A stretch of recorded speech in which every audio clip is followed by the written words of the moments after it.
மேல இருந்து குண்டு போட்டா அவன் புகை போற அப்படியே கப்புன்னு அடங்கி போனோம். பிரிட்டிஷ்காரன் போட்டான். வெள்ளக்காரன் போட்டாக்கா எல்லாம் கோழி குஞ்சாட்டெல்லாம் மடங்கிருந்தோம். அப்படின்னு இது சண்டை போர்க்காலம். போர்க்காலம்னாக்கா பிரிட்டிஷ்காரனது இது ஒட்டகம் ஒட்டகத்து மேலதான் எல்லாம் போவாங்க வருவாங்க. இதெல்லாம் பூரா ஒளிஞ்சு போட்டுன்றது வெள்ளக்காரனுது. ஓஹோ,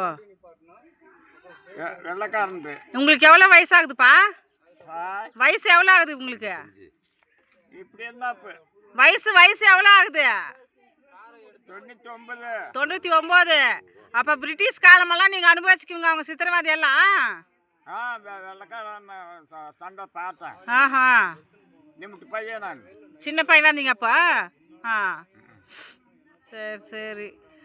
ஒரு ஆடு 2 ரூபாய். ஒரு கோழி ஹரியானா முட்டற கோழி.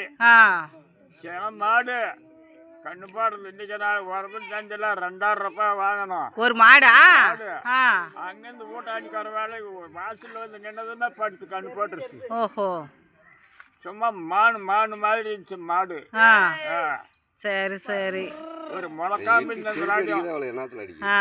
பட்டு கண்ணு போட்டுருச்சு. பால் வாங்கறதுக்கு ஆள் இல்ல. பால் யாரும் விக்கிறது இல்ல. அவங்களே கறந்து அவங்களே குடிச்சுக்க வேண்டியது வீட்லயே. 13 ரூபா கண்ணு போட்டு நிக்குது. அந்த பால் நாங்க என்ன பண்றது? மோர் கட்டுறது. எங்க அம்மா 2 முடாவில் கடிவா இந்த ராடியோ தான் நெய் எடுப்பா. ஒரு ஒரு மானம் நெய் ஒரு அணா. ஒரு அணா மான நெய். ஒரு சோளம் ஹரியானா. அப்போ நாகமலை மேல கோட்டை கட்டினாங்களே, அது என்ன பண்ணாங்க? அப்புறம் ஒரு சாமியார் வந்து கோட்டை கட்டுற 1/2 மணி நேரத்துல இடி விழுது. கோட்டை மேல இடி விழுது. அந்த சாமியாரை பிடிச்சி அங்கே கம்மத்து கட்டிப்பாடுல பெல்ட் உப்பு மேல கொட்டிங்க. முதல்ல ஒண்ணும் இல்ல. தடால் மின்னு போடுறோன்னு அப்படியே நெருப்பு கட்டி மாதிரி இடி அடிச்சு மழை பாரு இந்த பக்கம் சரிஞ்சு போய்க்குது. சரி சரி சரிப்பா, இவ்வளோ வேலையும் சொன்னீங்க, நன்றிப்பா.